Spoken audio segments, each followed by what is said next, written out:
It's been 8 days since Chris left. We actually filmed a bit of a clip where we wrapped up his experience paint correcting this car, but unfortunately the mic didn't work correctly, so we don't have that clip in this video. But what we are doing tonight is, thanks to a huge courier delay, we had a parcel that was sitting, and that parcel was our ceramic coating, that was sitting waiting for clearance and customs for about a week and a half now, so hence why we're 8 days later continuing to work on this car, but it finally showed up today. Is Chris going to pay for the prime real estate of the garage space? Oh, we should invoice him, shouldn't we?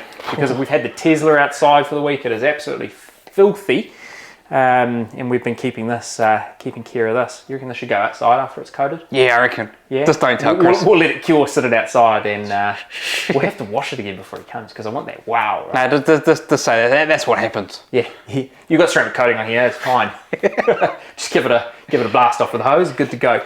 But no, so our products have finally arrived. So we've got Crystal Serum Light, which is the ceramic coating of choice for this project, and we're going to top that with EXOv4. So this is definitely not going to be a how-to moving forward on this video as to how to apply these. We do have some specific videos on our channel of how we go about applying these products, but what we will do is we might show a couple of clips as we go.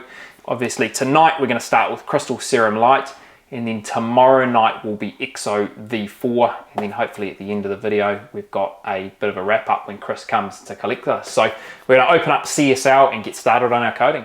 All right, I think we might have had, I don't know if we've had some leakage, but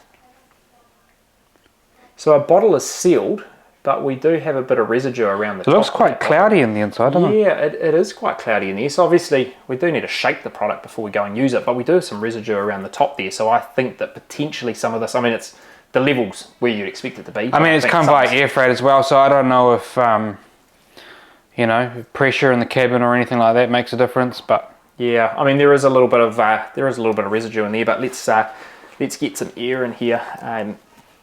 And if Chris was here right now, we'd be explaining to him around the need for... Yeah, nothing has... It's a little bit sticky. Nothing's cured in there, so there's nothing hard and glassy. Yeah, so. I suppose if you had little clear chunk, or if you had little chunks in there, I'd be throwing that bottle away and starting again. Yeah. That's how you know when your coating is toast, is when you've got bits and pieces in there. If we'd taken that lid off, and essentially it looks like shards of glass, right? But everything's soft there, which is good. So we're in the clear. Let's move on. So what we might do, I want to clean that bottle up to start with. But if Chris was here right now, what I would be telling him is glove up. You do not want to get this on your hands. If you do, it's just an absolute mess to get rid of this. It's like a real tacky feeling, on your fingers for like a couple of days or so. It's not nice at all. So you do not want to get this on your hands. And especially taking this out of the box. Nice to have my gloves on before I pull that out, because obviously this is a little bit sticky. Now we'll just let some air in there and we'll give it another shake. So just like polishes, you want to do that with these ceramic coatings as well. Make sure you want to do that with all products. Yeah, it is a little bit odd, this one here, right? So even though I've shaken it, or shook it pretty well, we've still got that, it's almost that white haze at the top in there, don't we? But there's nothing floating around in there. No, it's just fizz. It's just... you shouldn't really shake it. It's more, you should have really tilted it. Yeah, we should have probably just gone like this, right? Yeah, rather than you don't want to be shaking that. But that's all right. It'll settle, yeah. It'll settle. So what we are doing here is we're not going to use the included little applicator from Gtechniq. These are decent to use around coating, not around coating, around trim in particular. So if you're doing the areas around your door, any of that areas around your wipers, I find these are really good. But what I do like to use to be able to control the product is a CarPro block and one of the suede applicator pads. So I'm going to grab one of those. What I'll do is I'll get one out for you as well, because we're both going to be coating tonight. I was going to hopefully sit back and watch. Yeah, sit back, relax, and enjoy the show. Enjoy the show. Now, coating is one of those things. Polishing, if you have two people doing the job, we've found we don't do it double as quick, right? You don't get 200% output from two people. Coating, on the other hand, you do, because basically you just split the car in two. I don't know why with the polishing. I think when we're polishing and there's both of us, we probably chase harder and we get better results because we're going, hey, you know, come and look at this. We've got someone else checking the work, and what are your thoughts? But also we don't have 2 of each machine. No, we don't. That's a huge limitation. And so when one of us, well, you saw, you know, when one of us is on the 5-inch, one of us has to be on 3-inch, and actually having 3 of us, there was redundant time there. And when you're doing cars with finicky bits and pieces, you probably need, well, we're going to aim to try and get one of each machine, really, aren't we, eventually? Well, I think next machine for us will be a Nano, the Rupius Nano long neck machine, and then we're going to purchase another 3-inch, the LHR 75, unless by the time we're ready to purchase that machine, Rupius have come out with some battery operated tools. We're really hopeful. Really don't like dealing with the cords, and then you've got the likes of Milwaukee and that at the moment releasing some battery operated machines, so I'm hoping Rupius aren't too far behind. And these gloves that were included, actually, we're going to biff those because they've got some of that sticky residue in them, so we're not going to use those. So you've had experience with both, well, actually both of us have had experience with CSL and CarPro, C-Quartz. C-Quartz UK, I've used that on probably the last 4 cars I've worked on. And this is probably the 4th time we've used the Gtechniq CSL and EXO combo. Right, it's a bit of a funny panel, this one, how it comes up here. And so now that you've probably refreshed your memory now with using this just for the first couple of swipes, what do you like? Why would you choose one over the other? I think for me, when you think of results, right? So I think you get equal kind of gloss factor with both products. I feel like for the initial washes at least, and I've had experience doing maybe 3 initial washes after applying C-Quartz UK, and I've had Gtechniq, you know, I've had that on vehicles and I've washed a year later. I think the washing characteristics are very similar. I think the difference though in slickness, I would put Gtechniq slightly above the CarPro variant. That longevity, look, this is claimed to be a 5-year coating versus the CarPro being a 2 to potentially 3 year. So that's a tough one for me to make a call on right now. But I think in the application, it's a lot slicker. I mean, I think for us putting that on, we notice a huge difference between that initial slickness, as in the Gtechniq one's way slicker. But for you as a customer, I don't necessarily know you notice much of a difference, right? No, yeah, I mean, it's to be determined whether 2 years or 2.5 years down the line you notice a difference as a customer or someone with this on their vehicle. But what I do know is that if you're applying CSL, which we're doing today, as soon as you wipe it on, you feel the slickness, and when you're going with your first removal towel, it feels slick as anything. You don't get that with CarPro until you get to the top layer, which is Gliss. The equivalent of that product with Gtechniq is EXO. So I think that's probably the main difference. Chris has bought us a couple of towels in different colours too, so it's changing up the norm of using a red and... I think that's real key for us. Like, I like to use one coloured towel for the first wipe, second wipe different colour, because when you're halfway through this, and especially when you've been doing a detail for 40 hours or so, this isn't the case for us because we've done it in chunks. You kind of get tired, you forget which towel did I wipe first, which was my second wipe. You lose your track, don't you? It's not. And a lot of people will use one coloured towel, but I think for us, I mean, they're the same pile, they're the same sort of blend and all that sort of stuff. It's just that the towels are different colours, which I think that's marvellous. It was a great idea. That is incredibly slick. Like, I think that goes to show, I mean, my enjoyment factor, if I could choose which product to apply, which is the most enjoyable, I'm going Gtechniq every time. Gtechniq is a little bit more expensive though, isn't it? The combo of CSL and EXO as opposed to C-Quartz UK with Gliss is definitely... Yeah, it's not double. We're probably talking another, I don't know, maybe another $100 total, New Zealand, in the across the 2 products. So it is a more premium product, but it's also advertised as a coating that's going to last longer as well. Although I think if you've got a coating on your car for 5 years, unless it's something that's not getting driven. Well, the whole how long it's going to last is quite a funny topic for me, because yes, the coating is going to stay, I suppose, bonded to the paint, or it's going to stay on the paint for the 5 years. But within that 5 years, just through natural washing, natural road grime, and care of your vehicle and it being in the elements and stuff, that paint is going to naturally get scratched. It's going to have contaminants sort of binding itself to the paint and things like that. It's not going to feel like a brand new car in 5 years' time. No, so you're basically going to, while the ceramic coating is going to help you avoid having those contaminants adhere to the vehicle or make them easier to remove, you know, your tree sap, your tar, it won't bond like it would to a car that doesn't have a ceramic coating on it. I think you reach a point where you can feel on the paint, hey, look, there are some contaminants built up on here, and well, what do you do at that stage? You want to move into a chemical and also a mechanical decontamination, in which case you may as well then do a light paint correction and refresh the coating at that point in time. So I don't think it's the coating of the issue, the longevity of the coating. I think it's more, you're going to get stuff on your car after 3 years, right?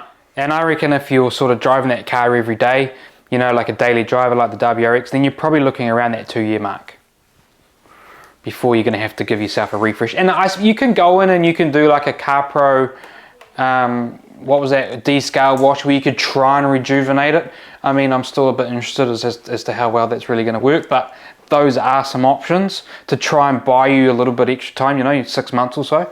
But I think that 2-year mark, and definitely in my experience, is the time where you're really sort of getting ready for a quick little refresh. Yeah, look, I think you could get away with longer if it's not your daily driver, but if it was my daily driver, I'd probably want to go through the process every 2 years, and the coating wouldn't be at the end of its life, but I know that there would be some light scratching on there. It may have had a couple of improper washes, and I just want it to stay looking absolutely pristine. So for me, I think 2 years is pretty solid for a daily. So this isn't a much of how-to, but you just want to stay really organised, you want to know where you've been, and you want to come across in that sort of cross-hatch type pattern, and that's just to ensure that you cover every panel of the paint. And then when this starts to cure onto it, you can see that it starts to haze over. This is not going to be very well shown here in this dark light, but that's when you get that sort of hazing, then it's time for you to basically not remove the product, but it's time to level the product down. And I'll tell you, one of the things that I really enjoy about doing this at night, in particular in this ambient temperature we've got, like what is the temp right now? We are about 15 odd degrees. We're 17 degrees right 17? now. And this is optimal for not having to panic while you're coating. Anytime you get into the mid 20s or even the low, you know, if we're at 23, 24 degrees, you have to work so much quicker. Whereas I'm being able to work with half this hood right now without having to panic about coating removal or it curing too quickly. So it's nice to work in it's not a controlled environment in here, but it's not it's not stinking hot. I suppose the other part of the process that we didn't show is before, while this car was sitting, it got a lot of dust and things like that. It also got a lot of polish residue and things like that on the paint. So we gave the car a bit of a wipe down, a couple of microfibers and a bottle of CarPro Eraser, and that basically just prepares the panels for your coating, because remember, this is the surface that you're basically locking in for the next couple of years, all right? All right, what are you doing? Well, what am I doing is, I think Chris actually got the task of polishing up that door over there. Yeah. Where's the claw tool gone? Right here. And I've noticed when I've come to about to coat it that it's pretty scratched up. So what are we working with? So I don't know. So I'm going to fix his mess. Fix old Chrissy boy's mess. It's this panel here, isn't it? It's just along the top there. If I catch the light this way. So definitely, if you were doing this, you definitely want to make sure that you correct your whole car, because you don't want to get halfway through coating and then get to the stage where you need to fix it. So I mean, we're going to fix this for Chris because this is testament to Omni Garage, and most people will go, oh, hey, don't worry about it, coat it up, you'll never know. But Omni Garage is all about doing the right thing, and so this is definitely the right thing for Chris here, so I'm just going to fix this up for him. I'm hopefully not going to make too much of a mess, and then we can just continue on and get coating. So I'm going to two-step it just like we did the rest of the car to make sure that the finish is the same on all the panels. So cut max, followed by Sonex Perfect Finish, and hopefully we get this really nice for him. But geez, Chris, mate, you could have helped me out. Right, so it is Tuesday night now. So we did our first coat, so our CSL last night. Now we're back tonight, and we've actually almost finished the whole car with a topper of choice. So this is Gtechniq EXOv4. And while we only use probably about half the bottle of CSL, maybe a little bit over half the bottle, we do eat through quite a bit more EXO. And one of the reasons is we apply one coat of this rather than two, which some can recommend with EXO. We just found from experience that this doesn't bond, or it doesn't bond to itself, And the only reason that the recommendation for 2 layers exists on this product is to make sure you haven't missed anything. So by using that much of the bottle, we make sure we haven't missed anything, right? And also for seasoned pros, you're going to notice actually that bottle there is a bit yellow. Like the product inside's a bit yellow. And that just goes back, I think we've already explained this, but Gtechniq sent us a little letter with our parcel to say, hey, they've had a change of product, or they've had a change of some additive in there. Yeah. That hasn't necessarily affected how the product works, but it's just that, just be mindful that things are not quite as you would expect if you'd used these products before. I think the interesting thing on this note that Gtechniq sent us as well is that, here we go, so you may notice that the EXOv4 you've received has a slight yellow colour to it, when normally it's entirely clear. This is due to a variation in one of the solvent carrier liquids used in the formula. And then they've actually done some in-house research on it. So Gtechniq head office carried out a full set of accelerated tests on this batch versus the previous tests, and those tests equated to approximately 3 years in real time. This hasn't, in application, I haven't noticed any difference. No different at all, and I'm pleased to know that Gtechniq have done that accelerated testing as well. They haven't just said, oh no, it should be right. They've actually gone out and done some testing on it. And I've actually seen on a couple of forum posts and Facebook groups that others are receiving Gtechniq EXO in that similar colour at the moment. So obviously it's just the batch. Once the batch has gone out, hopefully they'll have resolved that. But to be honest, I haven't noticed any different other than the colour on the bottle. So as I said, we've worked all the way around the car, and all we have left to do here now is the hood. And we were just having a bit of a chat just around how slick we found CSL, even just by itself. So I know, Glenn, you mentioned just before that you almost feel like, although this adds a lot of slickness once it's cured on the paint, the areas you're working on, you almost felt like it was less slick as opposed to the CSL on there. Yeah, so I had the, when you go to do your second wipe off, I had the microfiber wiping it from a panel that only had CSL to a panel that had EXO on it, and I noticed that there was a definite change in the slickness. So CSL felt slicker as opposed to EXO, but I would think actually there's probably going to be a little bit of curing time involved with that, and so come tomorrow you'll probably find that maybe it does feel sort of similar in slickness. But this layer basically just adds that hydrophobic behavior to the water, right? So you get that nice cool water beading, you get it to shed off and things like that. And it adds a little bit of slickness, it adds a little bit of gloss. This on the trim actually looks really fantastic. So we've applied a bit of trim, and we've applied it to the trim just down here on the windows there, you can see. I think those door pillars are probably something that came up, that's where you get the most wow factor, I think, because it's the most visible on the car. We actually took a photo on the other side of the car of one done and the other one not, and it doesn't really change. It doesn't really change how shiny they are or anything like that. What it does is it just adds richness to the trim, really, doesn't it? Makes it look a lot deeper, richer, and a lot of old faded trim can actually look restored and almost brand new, and so that's why we really like putting this layer on, especially for the trim. So that first wipe is exactly the same like putting on CSL. You want to, sort of level it off, flatten it so you don't get any high spots. And on your sort of second wipe, which is the yellow towel for us, you just want to wipe slightly wider than the area that you think you applied it, because what happens is on that first wipe you tend to push product onto a second panel, and so that's, you don't want to be doing that, because otherwise what happens is you end up with this weird bit of product in a weird place that's it looks like a rainbow haze, right? Yeah. The high spots. I think one of the things to keep in mind for EXO is that it does take more care and patience to make sure this has been properly removed. CSL removes really easily, but this, you find that you can smear it around a bit, so it's just making sure you're checking it under different lighting conditions and angles to... And you get that same haze, so as it starts to cure, it sort of hazes over. It sort of looks wet, like a wet gloss almost, but it's clear haze, and so when you start to see that dry off, then that's time for you to, I suppose, level it off, remove that product, that excess product. Now, we were having a chat just last night, so probably about like 3 or 4 minutes ago on this video, about polishes and how we thought that we would wait for a battery operated Rupes 3-inch machine, and what did we wake up to this morning? News of the release of, I'm not too sure what they're calling it, but it's a 3-inch Rupes Nano with the hybrid technology. So yeah, battery powered. how was that? We predicted that like 5 minutes ago, and overnight it's come to fruition. So we're super excited, eh? Like, I can't wait for that. That just changes how we work here, right? So no cords. That's a big one. I hate dealing with cords, especially when we've got 2 machines on the go. And it looks like that technology as well is going to have the ability to have one battery in use of a runtime of X that matches the charge time of another battery, which would be X. So it means you can always have that machine going 24/7 and just swapping those batteries out. So I think that's a real fantastic move for Rupes to do that. Yeah, I'm stoked. I can't wait to get our hands on one. I think as soon as they drop in New Zealand, we were just talking about it before, we're going to jump up in the car and head to our friends at White Machine Tools up in Auckland and go and pick up one, if not 2, I think. Yeah. Probably do a little restock of some pads at the same time. Yeah, and they're sort of New Zealand's wholesale or distributor for Rupes here, so we're really fortunate to have a nice connection there, and so that's where we buy all of our Rupes polishing supplies and machines from.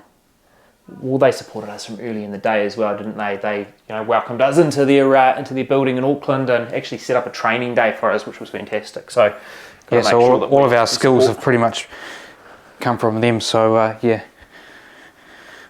we've got a good relationship with them. So the plan from here on out, I mean the hood right now, this is the last piece of the car that we're working on. The plan is Chris will be back tomorrow afternoon to pick this up. So we're going to take it out, we're going to do some wrap-up shots with him, get his kind of opinion on what he thinks about the finished result, because he hasn't seen this car in, gee, it's been probably what, 9 days now? 10 days tomorrow maybe, so I'm excited to see his reaction to this. And so if you are applying a coatings and things like that, so this coating, the CSL, you want to, basically we will sort of wait for it to cure overnight, but it's not quite that long, but you want to keep the car out of the elements. You don't want to go and put a coating on, go and park it outside for it to get wet. And that's the same with this EXO coating. You want to make sure that it has time to cure overnight. Again, it's not that long, but that's what we decided to do. And then once that's done, you probably don't want to wash the car for a week or so. And then after that time, you can then give it its first wash, where you get rid of all the polish oil stuck around small bits of trim and all the nooks and crannies like that. So yeah, about a week from now is when you're going to give it a wash. Yeah, that's one of the frustrating bits, right? I look at the car and I know that there's polish dust sitting in some of the crevices. Yeah, I'll try and show you some, like down here in that window trim. I think that along there is where you get quite a lot of... The inner perfectionist in me wants to clean all of those out, but it would require us to be responsible. I mean, you don't want to get water on this for 24 hours. You want to give it that cure time, but you don't want to wash it for a week. So for us to hold on to someone's car for another week to get that first wash under our belt ourselves is not realistic. But the specific times and things like that, we have made other videos where I've gone through what each coating does and the contact angles and why you would do one and the pH level. So go back and check those videos, and we're a bit more specific here, but this is more of just a yarn and showing Chris the process. So that pretty much wraps up this part of the project. It does. Until we see Chris. All right, so it's Wednesday night, it's pickup night. So we managed to finish the car, probably spent another 2 hours doing our EXO application last night. Chris has just shown up and he's ready to inspect the car and give us his opinion on how it's turned out. So have you felt the car yet? I haven't touched it. I haven't touched it. Okay, I just drove here and I didn't touch the paint. Yeah, let's head over. I'm gonna flip this camera around and let's get your first impressions touching it. Oh yes. Yeah. Wow. Yeah. So Chris has got the technique. Rub the back of your hand along the paint. If you're using your fingers, you're gonna get that tackiness from your tips. But what do you reckon?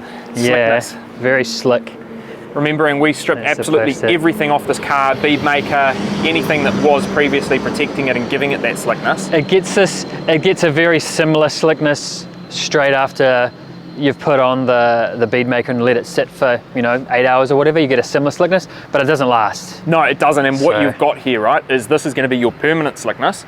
And when you put bead maker on top of it, you get that further, I guess, that boost, right? Nice. To the paint. So overall, with the correction on here, look, I wouldn't call it 95%, but I'd probably say we managed to correct out probably close to 80, maybe 85% of all of the scratches out of the paint. Obviously, we fixed up the most important bit the other night. which you guys might have seen on camera, which was this door area here, which was your responsibility, I think, to well, you know, I was delegated, but it doesn't mean I followed through. That's all right, you were the apprentice. Can't expect the I did this apprentice, part, and I did this part, Yeah. and I just skipped. I just must have You know, this is the most important bit of the car, Yeah, because right? that's where you walk up and you've got that main reflection point, yeah. Well, there we go. I can see your reflection in the paint, so it's turned out really nice, doing its really job. glossy. But yeah, three most important bits of the car. This area here, because this is where you're walking in as a driver. This bit on the roof. The roof, yeah. Because again, you're standing here, you're looking at it. And the bit that people always inspect is the hood. bonnet. The hood has got to be the best part of the car. But I mean, I'm pretty happy with the results we managed to get. Yeah, I think in terms of corrections, all the metal panels came up basically as good as they're going to get. Stone chips on the front, obviously you can't fix that, you can't correct that. It was just that plastic bumper, that top of the bumper there, we couldn't get quite as much as we'd like. And probably this front part here as well. But a lot of that comes down to high impact areas, front and back. It is what it is, but looking at it now, you couldn't tell. We're not looking at it under an inspection light on a regular basis, so I mean... No, exactly, and that's the thing, right? And that's where you kind of go, okay, you know, we chased pretty hard on this, but to get to that 85% versus your trade-off to try and go to like a 90% and removing all that extra clear coat, I mean, looking at it under normal conditions, yeah, the sun's dipping a bit right now, but I mean, you'd be pretty hard pressed to find any swirling in this. You're going to find the odd isolated scratch, and I think one of the areas maybe, what Chris was mentioning, around this boot area, there's just something odd just around the paint. There's a bit of dust on there at the moment anyway. There is a so bit of dust. You can see the polishing residue still. Well, we've driven through an Still in industrial area, which is a little bit dusty too, so we've picked up a few bits off the road, but Yeah. all in all, very impressed. It looks wet, you know? Yes, yeah, that's that Gtechniq glossiness, right? Yeah. You get that as soon as you put CSL on, and then you boost it even further when you put EXO on. So Excellent. just for those who are curious, so we use half a bottle of EXO on this car, maybe just over. So I would call that maybe 16 to 17 mils, and we use the full 30 millilitres of EXO. And as always, we did one coat, and we made sure that we got even coverage across the whole car, and using the whole bottle. You've said EXO twice. Did I say EXO? CSL. CSL was the first layer, EXO was the second. So look, that wraps up. I don't really know what this video was. It was a bit of a train the apprentice. Yeah. Check out the Fiesta. A little bit of coding talk, but we didn't really go through in too much depth. But overall, what are your impressions of the car? You're looking forward to parking this up in the garage and what, looking forward to putting it back in the garage and leaving it there. Yeah. It'll be great to see how easy it is to clean next time it gets dirty. Obviously the drive home tonight, it's going to be dark. It's about an hour and a half away. So there'll be a bit of bugs on the front, but I'm been told not to wash it. Yeah, leave it for a week. You're going to be you're going to have a lot of bugs on there tonight, yeah, unfortunately. Yeah, but no, apart from that, it looks beautiful. It's exactly how I expected it to be. It's a new car. It's a 2020 car at the end of the day, so it's not going to be night and day. But it's the little details that other people may not notice that car people do. And that's what you strive for, I guess. Yeah. All right, so that wraps up another Omni Garage video, and today we say goodbye to the apprentice, apprentice, and also the car. I get my garage back, which is going to be nice. Get the Tesla back in there, and that's due a long overdue wash. So what we're going to do now is actually film another video on this car where we've got Chris here. So if you are interested in learning any more about his Fiesta ST, check back on the channel in about a week's time, and we're going to have a full pros and cons video from Chris's perspective is using this for a daily driver, although it's a daily driver that goes 3,000 kilometers It's a weekend driver, so yeah. It's a weekend driver, but Chris works from home, so you could probably get away with calling it the daily. But check in about a week's time, we'll have that video for you. But otherwise, thanks for watching. Make sure you hit the subscribe button, and we'll see you in the next one.